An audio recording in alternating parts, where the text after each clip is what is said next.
হাইলাকান্দির পূর্ব কিত্তারবন্দ উচ্চতর মাধ্যমিক বিদ্যালয়ে গতকাল অনুষ্ঠিত হয় অসম হাইস্কুল শিক্ষা সংস্থার জেলা কমিটির ২১তম দ্বিবার্ষিক অধিবেশন।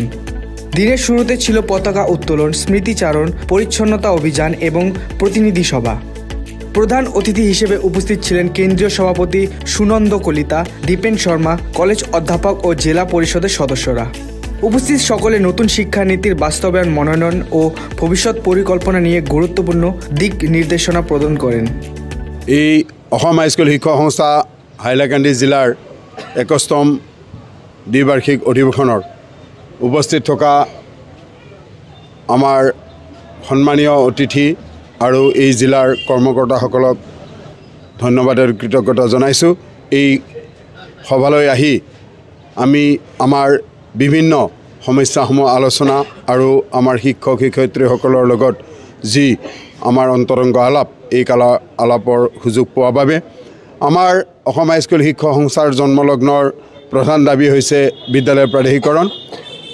যোৱা বিধানসভাত এইকেইদিন যি বিধানসভা চলি আছে, এই চলি থকা অধিৱেশনত আমাৰ যোৱা 19 তাৰিখৰ শিক্ষামন্ত্ৰী মাননীয় ৰণোজ পেগু মহোদয়ৰ লগত হোৱা আলোচনা মৰ্মে এই বিদ্যালয় প্ৰাধিকৰণৰ যিখন আইন, এই সংশোধনী আইনখন আনিবলৈ চৰকাৰে প্ৰস্তাৱ অব্যাহত ৰাখিছে। আৰু তাত পোৱা মতে আমাৰ বিদ্যালয় প্ৰাধিকৰণৰ যিকেইটা নীতি নিৰ্ধাৰণ কৰিছে, এই নীতি নিৰ্ধাৰণ কৰাৰ ক্ষেত্ৰত আমাৰ ক'বলগীয়া আছে। আৰু আমি পিছদিনাখনেই ইয়াৰ যিখিনি আখোৱা, এই আখোৱাখিনি দূৰীকৰণ কৰিবলৈ আহ্বান জনাইছোঁ। বিশেষকৈ আমাৰ আলোচনা মৰ্মে তেখেতে জনাইছিল, আমাৰ অসমৰ মাননীয় মুখ্যমন্ত্ৰীগৰাকীয়েও আমাক জনাইছিল যে ১/১/২০০৬ চনৰ আগত যিবিলাক প্ৰতিষ্ঠিত বিদ্যালয়, এই বিদ্যালয়বিলাকৰ যিকোনো এখন কাগজ থাকিলেই আমি এই প্ৰাধিকৰণ কৰিম, অৰ্থাৎ পষ্ট প্ৰভিন্সিয়েলাইজ কৰিম। কিন্তু এতিয়া দেখা গৈছে তেখেতসকলে ২৩-২৪-২৫ বৰ্ষৰ ছাত্ৰ ছাত্ৰীৰ সংখ্যা আৰু মেট্ৰিক পৰীক্ষাৰ ফলাফলৰ ওপৰত যিটো নীতি নিৰ্ধাৰণ কৰিছে, গতিকে এই নীতি নিৰ্ধাৰণ ক্ষেত্ৰত আমাৰ ক'বলগীয়া আছে।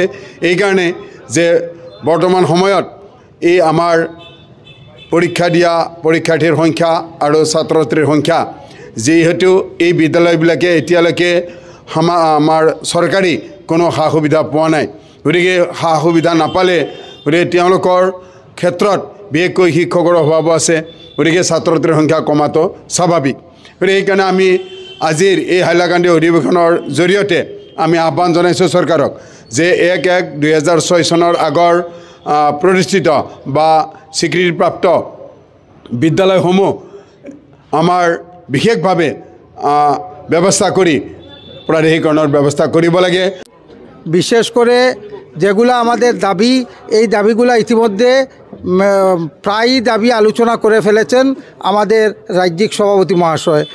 এখন এর মধ্যে আমাদের যে পে কমিশনের একটা কথা আছে, গত পে কমিশনে গ্র্যাজুয়েট ক্যাডারের শিক্ষক কর্মচারীদেরকে এমন একটি স্থানে রাখা হয়েছে যে পোস্ট গ্র্যাজুয়েট টিচারের থেকে স্কেলের ক্ষেত্রে প্রায় ১৮,০০০ টাকার ডিফারেন্স রাখা হয়েছে, এবং গ্র্যাজুয়েট টিচারদেরকে যেখানে পেমেন্ট 3-তে নেওয়ার কমিশনের সুপারিশ ছিল, সেই জায়গায় ৩০০ টাকা লামসাম দিয়ে যে সান্ত্বনা দেওয়া হয়েছে।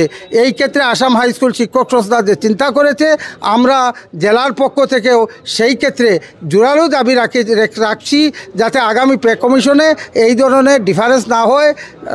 সেন্ট্রাল হারে প্রত্যেককে যেভাবে দেওয়া হয়, PGT, assistant teacher, graduate teacher সবাইকে সমান অনুপাতে যাতে দেওয়া হয়।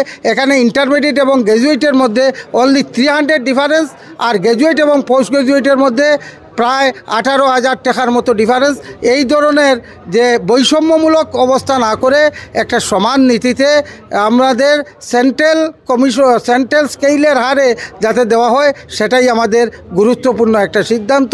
এছাড়া জেলা স্তরে আজকে যে আমাদের যে আলোচনা চক্র যেটা হয়েছে, অত্যন্ত গুণীজনরা আলোচনা করেছেন।